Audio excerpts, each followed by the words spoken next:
Path of Exile 2 is on its way. Many players are thrilled for its arrival, others are cautiously excited, and some are downright pessimistic for the separate sequel to Path of Exile 1. In this video, I'm breaking down every reason exiles and some potential players are skeptical about the release of PoE 2. Each discussion topic is on screen now with timestamps, which are also in the description. Of course, I would like you to watch the entire video, but if you're interested in just a topic or two, skip around at your leisure. Before we dive into the first topic, you need to know I'm exhilarated for PoE 2, but I entirely understand why some groups of players are galvanized about the recent announcement about this sequel to our beloved first game, and other recent PoE 2 revelations. Grinding Gear Games were near silent on its development for over 2 years. The first two information drops occurred quite far apart. The first was on November 2019 at ExileCon 1, when PoE 2 was revealed to the world.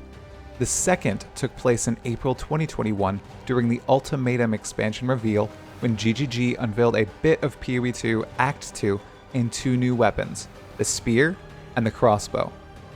Both presentations built on the idea that Path of Exile 2 was going to be an expansion to Path of Exile 1.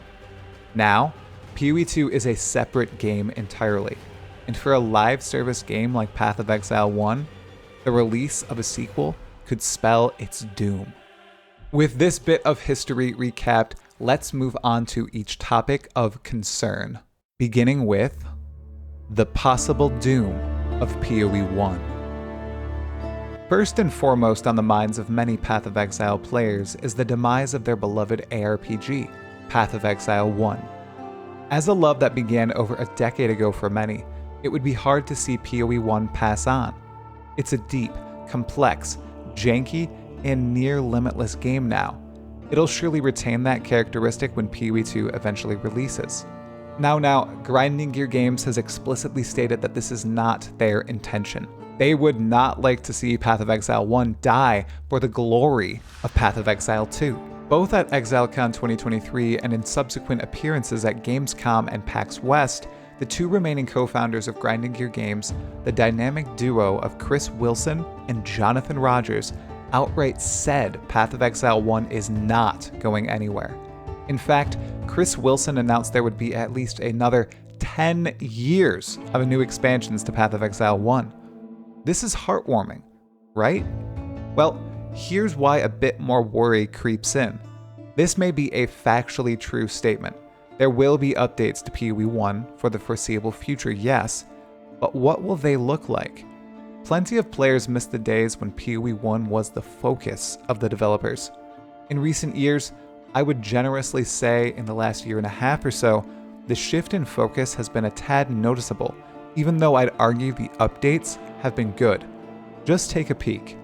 The last 6 PoE 1 expansions were Siege of the Atlas, Sentinel, the Lake of Kalandra, the Forbidden Sanctum, Crucible, and Trial of the Ancestors. Siege of the Atlas launched on February 4th, 2022, and the latest expansion, Trial of the Ancestors, released on August 18th, 2023. Of those 6, I'd say only one was bad, one was okay, and the rest were excellent. Of course, as we near further and further from Siege of the Atlas, we're getting less core content added to the game, even though the core game might be in the best spot it has ever been in. Out of all the leagues listed there, the only core mechanic presently in the game is the Forbidden Sanctum, which is indeed quite chunky. Everything else never made it core or was introduced as a game-changing addition, reworked again, then essentially reworked and removed all at once. Unfortunately, it looks like we won't be getting any more pinnacle bosses in PoE 1 at least until PoE 2 releases, although I may have heard some information from a fellow content creator that says otherwise. This is the same with pinnacle league bosses. Only Lycia is comparable to banger league bosses of the past, like the Trial Master and Katarina and even Oshabi. Balance changes are lacking as well, fundamental ones to skill gems and entire play styles. It has been a meme for a while that melee feels bad, and it's true. I'm a melee enjoyer and I hate spamming my totems every boss fight, and it would feel better if I could easily play other skills besides Bone Shatter or the pseudo-melee Frost Blades. While this has been acknowledged as a problem by the director of PoE 1 himself, Chris Wilson, the solution seems out of scope of Path of Exile 1's development resources until PoE 2 releases. There's a bit of a pattern here, isn't there? And that's why people are a bit frightened about the release of Path of Exile 2. Many of the big problems in PoE 1 were set to be solved with PoE 2 when it was an expansion to PoE 1. Now, it's a brand new game, entirely separate. What happens to the PoE 1 problems now? Well, in many cases, the answer has been, we will address this PoE 1 problem when PoE 2 comes out with more resources available or additional developments we've engineered for PoE 2 itself. Is this actually true? I sure hope so.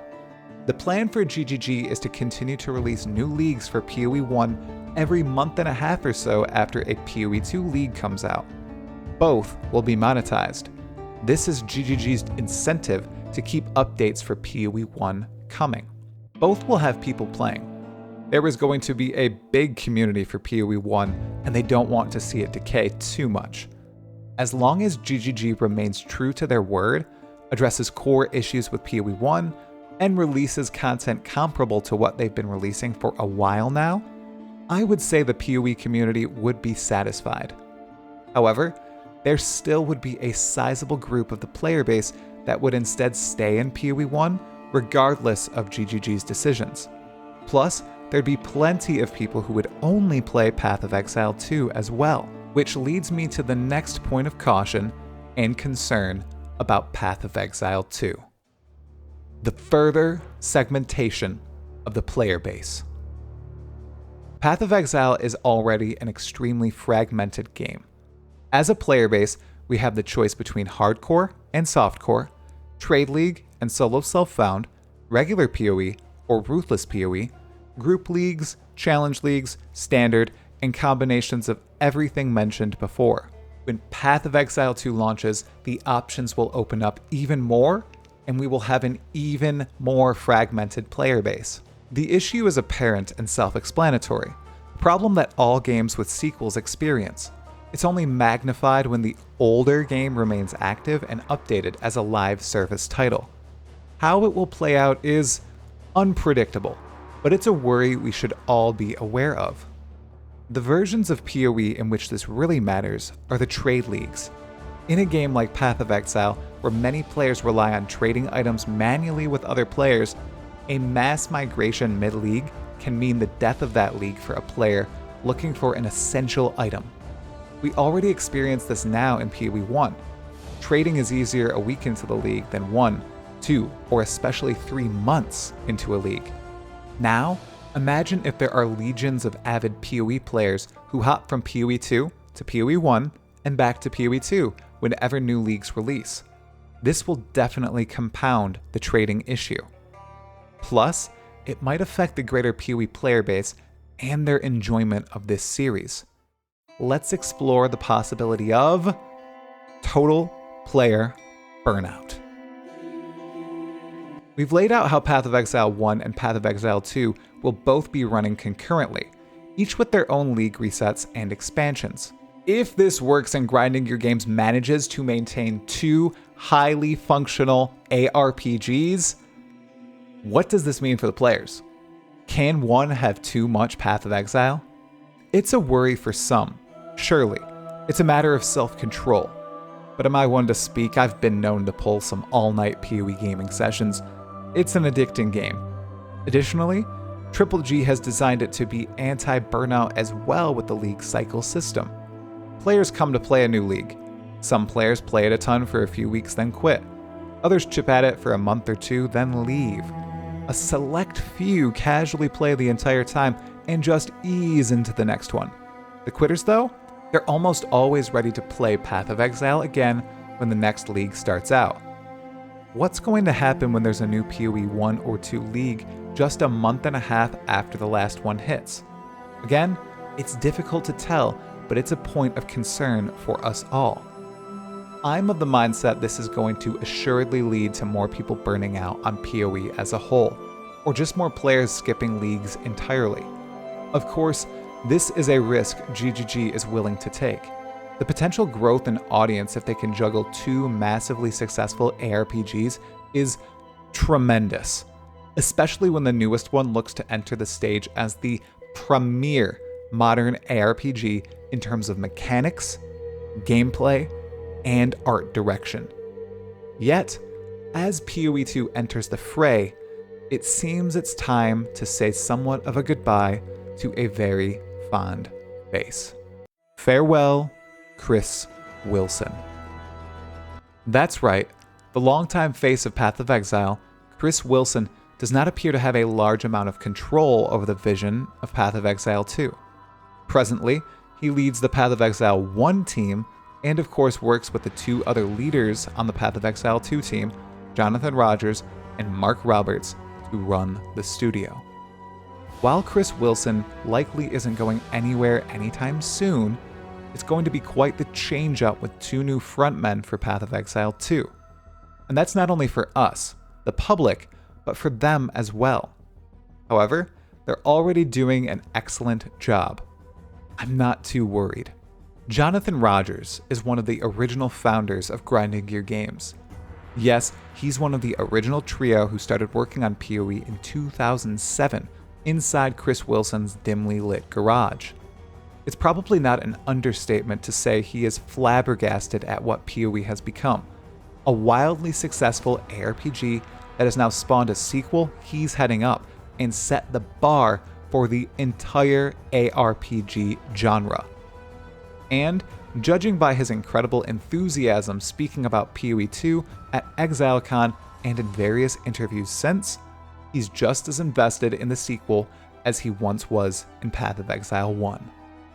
Mark Roberts, also known as Neon, is one of the absolute biggest Path of Exile fans out there, and now he's one of the managing directors on Path of Exile 2. He started out as a QA and balance tester at GGG, while also maintaining top positions in PoE races and ladders, which is always respectable.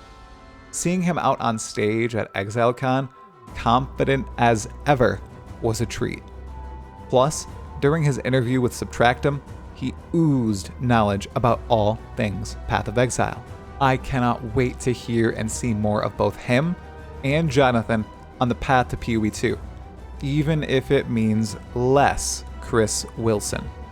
They are both truly attempting to fundamentally stay true to Path of Exile as a whole, although some players think they're going for an entirely different pace in PoE 2. The completely different feel in Path of Exile 2. Another huge concern PoE 1 players have is the complete change in feel and gameplay that Path of Exile 2 appears to be moving toward. This concept is derived from three primary places. Number 1, trailer and gameplay showcase footage. Number 2, the demos at ExileCon 2019 and 2023, Gamescom 2023, and PAX West 2023. And number 3, actual statements from the developers outlining how they would not like Path of Exile 2 to be initially as fast as PoE 1. Let's address these one by one. First up, trailer and gameplay showcases have always been slow. It's true in Path of Exile 1, it's now true for Path of Exile 2 as well. Triple G is going for complete visual clarity in these widely shared snapshots of their game. Look no further than trailers of Path of Exile during its initial launch, all the way to trailers for the present league, Trial of the Ancestors. They're purely focused on showing off visuals, gameplay, and new features, not representative of how we actually play the game. Second, the demos. Oh, the demos. What we've seen in them is also not representative of what the game will eventually be. Players were not able to make their own builds in the demos. The monsters were intentionally tuned up in the demos. The character's base gear was absolutely abysmal in the demos. Sometimes, someone would get a rare item drop and it would fundamentally shift the entire rest of their demo.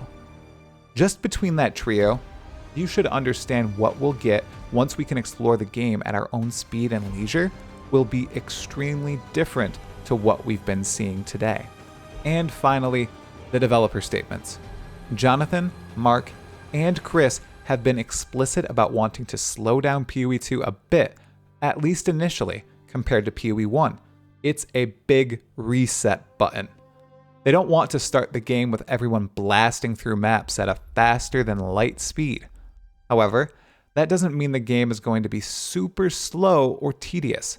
It's just going to feel different, especially at the start. It's going to be an entire new world to explore. Really, they'd like players to combo abilities together, craft specific passive trees and weapons based on which skills they're using in certain scenarios, and actually need to engage with boss mechanics and not blast down bosses in less than a second. Plus, they are searching for a higher visual clarity. They don't want 200 or more projectiles spewing across the screen at once, when just 20 or 30 will function quite similarly. My fellow exiles, we're going to experience what PoE 2 will feel like sooner than many folks realize. Let's hop into the final topic of concern: the timeline of Path of Exile 2. Lastly, some players are dismayed about the seemingly far-off release of Path of Exile 2. When it was announced in 2019, people thought a 2021 release was going to be a long while out. Now, in 2023, a 2024 actual release looks optimistic, right? Well, we now know when the closed beta will begin. June 7th, 2024. We also know what it will entail. It's not going to be like the recent Diablo 4 betas, during which we could play the first act. Instead, PoE 2's beta will include every act in the campaign and the endgame itself. Plus, it's going to run at least as long as a typical PoE league. This is standard for grinding your games, and a huge positive for everyone involved. This is how the original Path of Exile betas functioned, and mostly how they ran the big 3.0 beta too. Essentially, we are going to be able to play most of launch Path of Exile 2 in less than 10 months. That's extremely exciting. Between now and then, we'll also be learning everything there is to know about Path of Exile 2. What will each of the 36 Ascendancy classes entail? What does the Mercenary specialize in? Are there any new weapon types besides the spear, crossbow, and flail? How will the endgame differ to Path of Exile 1? And oh so much more. Join me on this journey to Path of Exile 2. Everyone, my fellow exiles, it's an exciting time to be a Path of Exile player, regardless of what we're cautious about. Thanks for watching. Leave a comment below with your opinion. Are you excited, frightened, or indifferent about Path of Exile 2 presently? Really, what are your thoughts? I love to know. I read every single comment and would love to ponder through yours.